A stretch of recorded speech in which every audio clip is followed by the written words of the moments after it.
म नेपालमा हुँदा पनि तिम्रो किचकिच कति थियो। अब म यहाँ आइसकेपछि पनि यो पानी छोडिनौ है।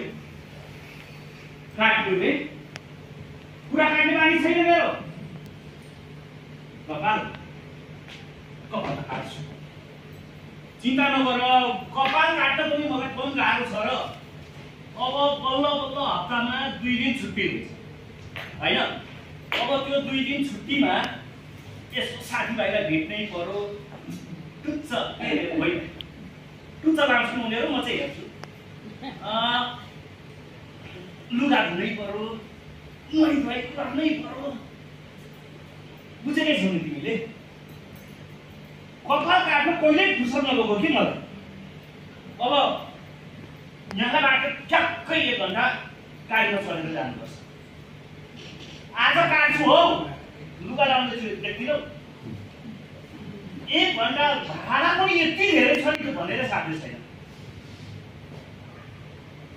जाँदैछु। अरे तिम्रो कुरो यो चोगटो काटेर क्या हेड्सम हुन्छ। मलाई पनि उल्टी काट्नु मन लागेको हो नि। के गर्नु, मलाई पनि त अर्को गाडी हुन मन लाग्छ नि। जेकै छ जसले जे भने पनि आखिर म तिम्रै हो, तिमी मेरै हो। लु अहिले हिँडे। अरे लुगा भेट्नुपर्छ ल।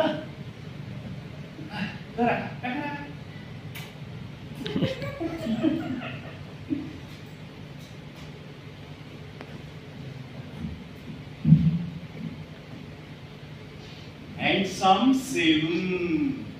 वाह, आजदेखि म ह्यान्डसम हुने भाइ। ए भाइ, ए म पनि कस्तो हाँजे हिँडेर नेपाली बुझ्दै बुझ्दैन। हेलो ब्रो, यो कपाल काट्ने हाउ मच मनी चाहिन्छ कपाल काट्न?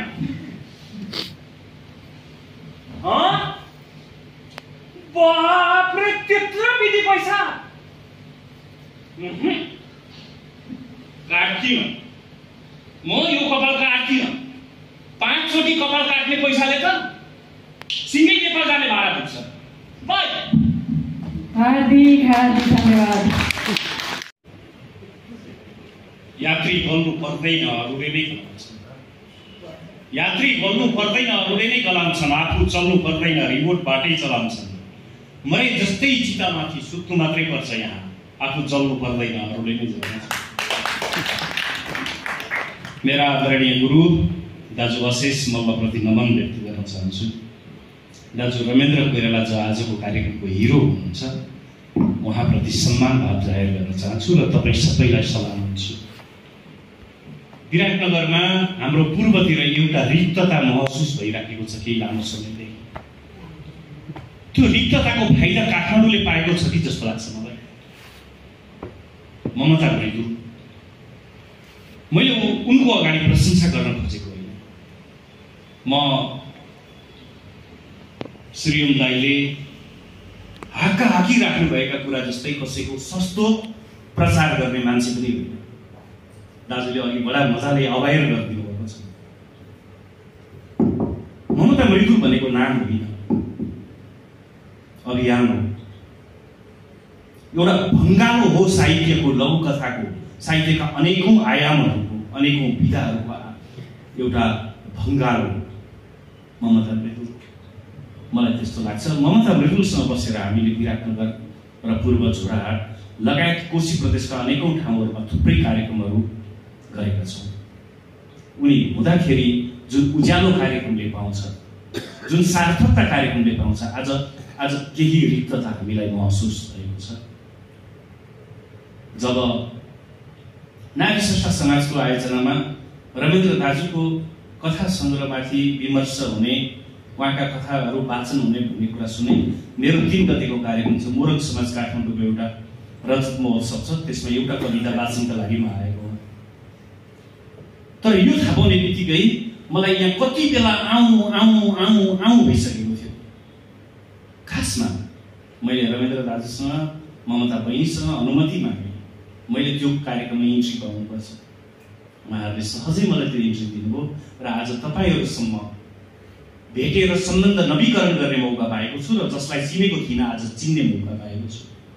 म आफै सम्मानित भएको छु, म आफै एकदमै धेरै पुलकित भएको छु।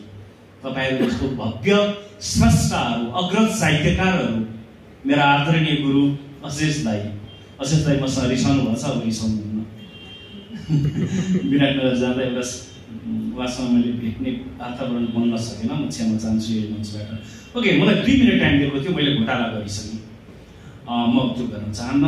यो कार्यक्रमको जुन गरिमा छ, यो गरिमालाई यो मनमस्तिष्क र मुटुमा राख्दै सधैँ यो साहित्य उन्नयनको क्षेत्रमा मैले पनि केही गर्न पाऊँ भन्ने अभिलाषा राख्न चाहन्छु। रमेन्द्र दाई चाहिँ सिर्जनामा इन्दरवा नामको संस्थाको सचिव हुनुहुन्छ, अनि के अरे दाजुहरूको सप्तरङ्गी साहित्य समाजको अध्यक्ष, कोशी प्रदेशको अध्यक्ष हुनुहुन्छ। दाजुको डोरी कविता सङ्ग्रहभित्र रहेका सबै जसो कथाहरूलाई म भिजुअल गर्दैछु। मैले उहाँसँग अनुमति मागेँ 4-5 महिना 3 महिना जति अगाडि, उहाँले त्यो अनुमति दिनुभएको छ। मैले पात्रहरू पनि चयन गरिसकेको छु, स्क्रिप्ट पनि करिब 10वटा लेखिसकेको छु। मेरो घर नै एक किसिमको स्टुडियो पनि हो र उहाँका कथाहरूलाई भिजुअल गरेर तपाईँसम्म ल्याउनेछु भन्ने वचनबद्धताका साथ शब्दबाट खास गरी मेरी बहिनी ममता मृदुललाई सलाम भन्दै ओजेल भर्न चाहन्छु। धन्यवाद, नमस्कार।